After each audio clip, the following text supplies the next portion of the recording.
مولا علی شیر خدا نے اپنی زندگی ساری 9 سال کی عمر تھی جب کلمہ پڑھا تھا، 9 سال حضور نے سب گھر والوں کی دعوت پکائی، اور جب سب لوگ آ گئے سارے خاندان والے، تو فرمایا میں اللہ کا نبی ہوں، کون کون میری مدد کرے گا؟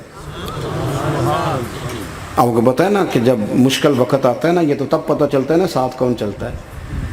امیر آدمی ہو نا جس کے پاس 10 کروڑ روپیہ ہو اور وہ اپنے مکان کا تیسرا لینٹر ڈالنے لگے نا، تیسرا، تو سارے بڑے بڑے لوگ آ کے پوچھتے ہیں چودھری صاحب کوئی ضرورت ہوئی تو بتانا، پیسے پوچھے۔ تو غریب آدمی کی چھت گر جائے تو اسے کوئی بھی نہیں پوچھتا، بلکہ جن سے تعلق ہوتا ہے وہ بھی موبائل بند کر لیتے ہیں، وہ کہتے ہیں اب اس نے واپس کیسے کر دیں۔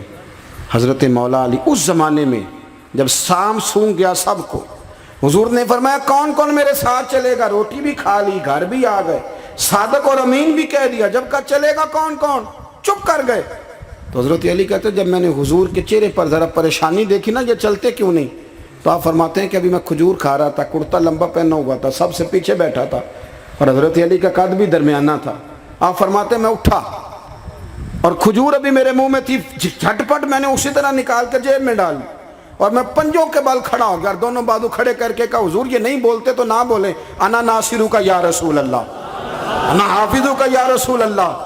حضور آپ جہاں جہاں کہیں گے علی آپ کا مددگار بنے گا، دین کی مدد کرے گا، اور اگر آپ تک کوئی آئے گا تو علی آپ کی حفاظت کرے گا۔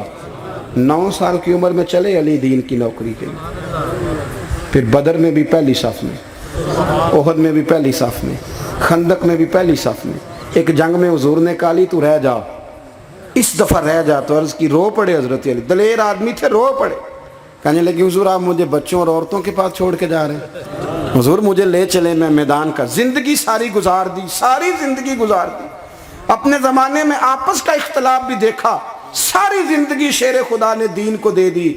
کوفے کی جامع مسجد میں 21 رمضان کو جب حضرت علی کو خنجر لگا نا، تو تاریخ میں جملہ محفوظ ہے، خنجر لگا نا جب، وہ 9 سال کی عمر میں یاری لگائی، 63 سال عمر ہو گئی، جب خنجر لگا تو کہنے لگے فزت برب الکعبہ، مجھے رب کعبہ کی قسم آج کامیاب ہو گیا ہوں، پانی پرن سہیلیاں تے رنگا رنگ کڑے، اسی پریا اس دا جانیے جس دا توڑ چڑھے۔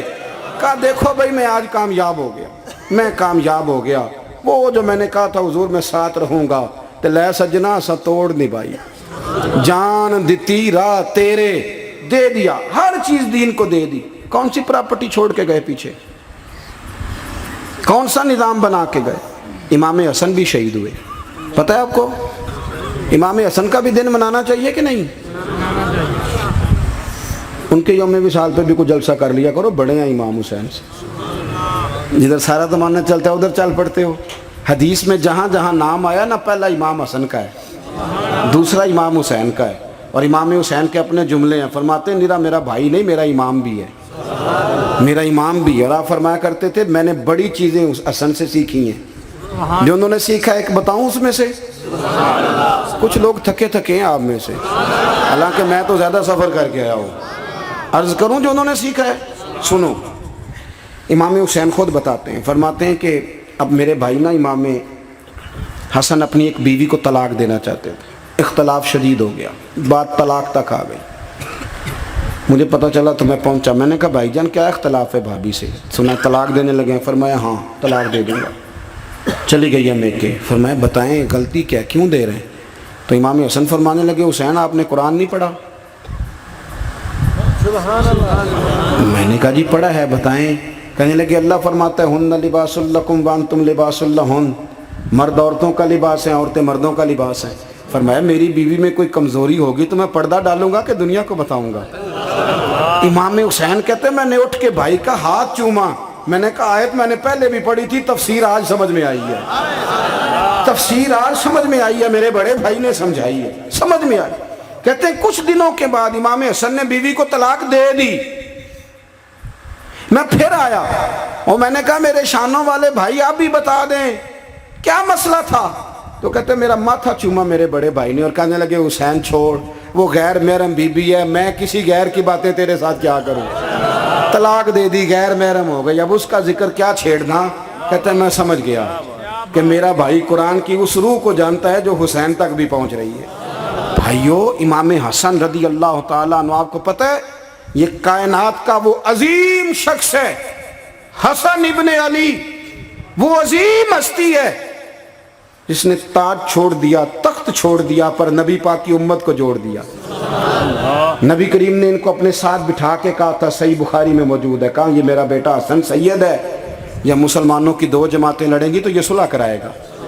حضرت امام حسن نے تخت چھوڑا، تاج چھوڑا، لیکن مسلمانوں کو آپس میں اتنی بڑی قربانی، اتنی بڑی قربانی۔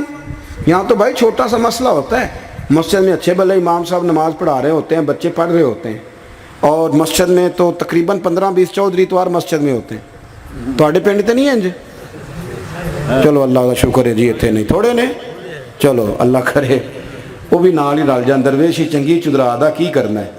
تو ویسے میں نے دیکھا ہے تھوڑی سی جو کسی شہر کی بڑی مسجد ہوتی ہے اس میں 15-20 چودھری ہوتے ہیں، اور مولوی صاحب کی مجبوری ہے سب کی مان کے چلنا، دو کی نہ مانے قاری صاحب، دو کی۔ اب وہ یہ نہیں دیکھیں گے کہ دین کا نقصان ہو رہا ہے، مسجد کا مسئلہ ہے، بچوں کا مسئلہ ہے، ان کو تو ذات کا مسئلہ ہے، میری نہیں مانی لہذا چھٹی۔ وہ خدا کے بندو، ہم 2 منٹ کے لیے چدراہٹ نہیں چھوڑتے، دین کا نقصان کر دیتے ہیں۔ امام حسن نے پوری حکومت چھوڑ دی، پوری حکومت۔ اتنا بڑا سخی کم آپ کو ملے گا جو سخاوت کرے اور نبی کی امت کو بچائے صلی اللہ ہو۔ یہ بات بیان نہیں ہوتی، اکثر نہیں ہوتی، شاید پورے کربلا میں آپ نے نہ سنی ہو، الا ماشاءاللہ۔ اس کو سمجھے امام حسن۔ اور پھر مزے کی بات، امام حسن بھی شہید ہوئے، انہیں زہر دیا گیا، اور جب وہ شدید بیمار ہو گئے نا، زہر اثر کر گیا، تو امام حسین آئے، بڑے پریشان ہوئے، رو پڑے، کہنے لگے بھائی مجھے بتاؤ کس نے زہر دیا؟ تو امام حسن کہنے لگے حسین مجھے شک ہے ایک شخص پر، لیکن شک ہے بھائی، اگر صرف شک ہے تو میں کسی بے گناہ کو بدنام کیسے کر دوں، تمہیں کیسے نام بتا دوں؟ یہ نامعلوم پرچے کراتے نہیں ہم روز ہی نامعلوم پرچے، جس پہ دشمنی ہے اس کا نام لکھا دو، ختم ہو گئی بات۔ امام حسن کی تربیت دیکھو، فرمانے لگے جس پر مجھے شک ہے اس کا نام بتا دوں، تو اگر وہ نہیں تو بے گناہ کا ذکر کیسے کر دوں؟ تو امام حسین فرمانے لگے بھائی جان اگر وہی ہوا تو آپ فرمانے لگے اگر وہی ہوا نا تو حسین پھر بھی تو چھوڑ دے، میں نے رب کے سپرد کر دیا، اللہ بہترین انتقام لینے والا ہے۔ اللہ اتنا بڑا حوصلہ سیدہ کے بیٹے کا، شیر کے بیٹے کا، شیروں جیسا کلیجہ، اتنا دل دریا سمندروں ڈونگے، کون دلاں دیاں جانے۔ او بھائی تھوڑا حوصلہ کر، جتن تے ہر کوئی کھیڈے، تو ہارن کھیڈ فقیرہ، اور جتن دا مل کوڈی پیندی ہارن دا مل ہیرا۔ او کہیں بیک بھی تو ہو نا، کہیں تو درگزر بھی تو کرنا، کہ ہر جگہ چھا کے رہنا ہے، ہر جگہ چھا کے رہنا ہے۔ میرے ایک سنگی ہیں، آپ کو پتہ ہے یہ جو سٹیج پہ بیٹھنے والے لوگ ہوتے ہیں نا، یہاں تو اچھے لوگ بیٹھے ہیں، میری طرح کے جو لوگ جو سٹیج پہ بیٹھنے کا عادی ہو جاتا ہے وہ نیچے بیچارہ بیٹھ بھی نہیں سکتا، یہ مسئلہ ہو جاتا ہے۔ میں اکثر کہتا ہوں کہ کبھی نیچے بیٹھ کے تو دیکھو کیا فرج ہوتا ہے۔ اگر کسی بندے کی کوئی شان ہے تو وہ جو سب سے پیچھے بیٹھا ہے اس کی شان ویسی کی ویسی ہے، کوئی کمی آ جائے گی؟ کچھ بھی نہیں۔ مجھے ذاتی طور پر دیانتداری سے کہتا ہوں، مسجد میں بیٹھا ہوں، جب میرے آنے پہ لوگ نعرے لگاتے ہیں مجھے تکلیف ہوتی ہے۔ میں کہتا ہوں یار نبی پاک کی نعت چل رہی تھی، اس کا ادب زیادہ ہے یا اجمل قادری کا ادب زیادہ ہے؟ چھوڑیں آپ، جو آیا ہے وہ بیٹھ جائے گا، ختم ہو گئی بات۔ اور ویسے بھی جو لوگ جلسوں کے لیے محنت کرتے ہیں نا، بیچارے اشتہار لگاتے ہیں، مسجد کی صفائی کرتے ہیں، جو لنگر پکاتے ہیں، وہ تو اسٹیج پہ آتے نہیں، حالانکہ زیادہ ثواب تو ان کو ملتا ہے، وہ تو پیچھے چھپے ہوتے ہیں۔ میں کئی دفعہ مجھے پتہ چل جائے نا اس کارکن نے زیادہ کام کیا اس جلسے کے لیے، تو میں اس کے کان میں کہتا ہوں میرے لیے بھی دعا کری، اس لیے کہ تو نے محنت کی ہے، تیرا اجر اور ہے۔ ہم تو شان سے آئے بیٹھے اور چھٹی کر گئے۔ بھائی تھوڑا پیچھے بھی دیکھے، نبی کریم کے پورے خاندان کی قربانیاں، پورے خاندان۔ دوپہر کو کھانا نہ پکاؤ تو ہمارے بچے موبائل توڑ دیتے ہیں، اور شام کو مرضی کا نہ پکاؤ تو واک آؤٹ کر جاتے ہیں، کہتے ہیں لے آؤ پیسے پھر برگر لے آئیے، میری مرضی کا نہیں پکا۔ سیدہ فرماتی ہیں میرے گھر میں مہینہ چولہا نہیں جلا، مہینہ چولہا۔ 3 روزے رکھے سیدہ فاطمہ نے، مولا علی نے، امام حسن نے، امام حسین نے، اور تینوں دن افطار کے وقت فقیر مانگنے آ گیا تو کھانا وہاں دے دیا۔ آپ کا کیا خیال ہے جو بے صبر آدمی ہو وہ کربلا میں جا کے لڑے گا؟ جس کو عادت ہی نہ ہو بچپن سے ٹھہرنے کی وہ لڑے گا؟ جو ذرا سی بات پہ ڈگمگا جاتا وہ لڑے گا؟ اسٹیج پہ نہیں بٹھایا تو لڑ پڑے وہ لڑے گا؟ او خدا کے بندو، بڑا حوصلہ چاہیے، بڑا ظرف چاہیے۔ امام علی مقام کا ایک قد ہے، ان کا ایک وقار ہے، ان کا ایک حسن ہے۔ امام حسین رضی اللہ تعالیٰ عنہ نے 25 حج کیے ہیں مدینے سے مکے پیدل جا کے، دونوں بھائیوں نے۔ ہر روز 10 سپارے قرآن پاک کے امام حسین پڑھتے تھے۔ حضرت عبداللہ ابن زبیر کہتے ہیں میں سیدہ فاطمہ کے بیٹے حسن اور حسین سے جب بھی ملا ہوں دونوں بھائیوں نے روزہ رکھا ہوا ہوتا تھا۔ انہوں نے اپنی زندگی تقوی سے گزاری، پرہیزگاری اور سخاوت۔ سبحان اللہ۔ پتہ ہے سخی مالدار نہیں ہوتا، حضور نے فرمایا بندہ دل کا غنی ہوتا ہے۔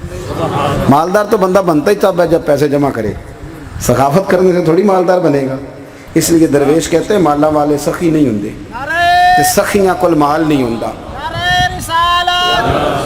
سنیں جی، سنیں، بہت بڑی سخاوت کی اپنی زندگی میں، ساری زندگی سخاوت میں گزار دی، ساری زندگی۔ امام حسن نے بھی، امام حسین نے جو آیا دے دیا، جو آیا دے دیا، ہزاروں دینار آتے۔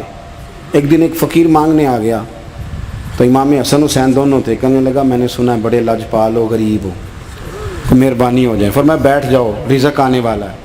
تھوڑی دیر گزری تو 3000 دینار آئے۔ ویسے میرے کو 3 لاکھ روپیہ ہوتے مسیطے کنے دینے چاہیے؟ میں اپنا پہ پوچھنا، تھوڑا تے پوچھیا ہی نہیں، میں مشورہ پہ لینا۔ 3 لاکھ جو میرے کو ہوتے مسیطے کنے دینے چاہیے؟ تسی ظاہر ہے ان کو دیانتداری والا مشورہ ہی دینا ہے نا، جن کرنا جی وہی دسنا جی نا۔ کتنا؟ 1000؟ ہاں، میں کبھی کبھی پیار سے بات سناتا ہوں۔ ایک سنگی میرے پاس آیا، کہنے لگا سب دعا کرو اللہ میں پیسے دے، میں وہ راہ دیاں گا۔ میں کہ یا اللہ انہوں 10 کروڑ دے، 9.5 کروڑ تیرے راہ دے چھڑے گا۔ وہ بھی ہسی آئی ہے جو میں تسی ہسے ہو نا، آمین نہیں زوا کی، یا چپ کر گیا یا کوڑن لگ گیا۔ اور میں کہ کرما لیا آمین تے آگ، تینوں دے 50 لاکھ پھر بھی پیا بچدا سی، لیکن اسی دعاواں وچ بھی 9.5 کروڑ دین لی تیار، ناراض نہ ہونا، دعاواں وچ بھی تیار نہیں، مزاج ہی نہیں، طبیعت ہی نہیں۔ سیدہ فاطمہ الزہرا کے پاس 40 اونٹ کھڑے تھے۔ ایک بی بی آئی، وہ کہنے لگی اماں جی یہ جو اونٹ کھڑے ہیں یہ میرے ہیں، اب بتائیں میں اللہ کے رستے میں دوں تو کتنے دوں؟ سیدہ فاطمہ کہنے لگی 1 بکری دے دے۔ وہ کہنے لگی حضور اگر آپ کے پاس 40 ہوتے تو آپ کتنے دیتی؟ سیدہ فرمانے لگی میں سارے کے سارے دے دیتی۔ تیرے لیے مسئلہ اور ہے، میرے لیے فتویٰ اور ہے، سارے دے دے۔ 3000 دینار آئے امام حسن اور حسین کے پاس۔ فقیر بیٹھا ہے، فقیر کہتا ہے میرے دل میں خیال تھا کہ 5-10 دے دیں تو میری موج بن جائے گی، پر مجھے نہیں پتا تھا کہ اتنے سخی گھرانے کے پاس آیا ہوں۔ 5-10 دے دیں تو موج بن گئی۔ کہتے امام حسن نے 3000 دینار میری ہتھیلی پہ رکھے اور میرا ماتھا چوم کے کہنے لگے یار میرا تو خیال تھا کہ تیرے انتظار پر تجھے کچھ ملے گا، پر یہ رکھ لے، مجھے پتا ہوتا کہ تجھے اتنا ملنا ہے تو میں تجھے انتظار نہ کراتا۔ جلدی دے، خود بھیک دے، خود ہی کہے منگتے کا بھلا ہو۔ اپنی زندگی نفاست سے گزاری اہل بیت، قربانی دے کے گزاری۔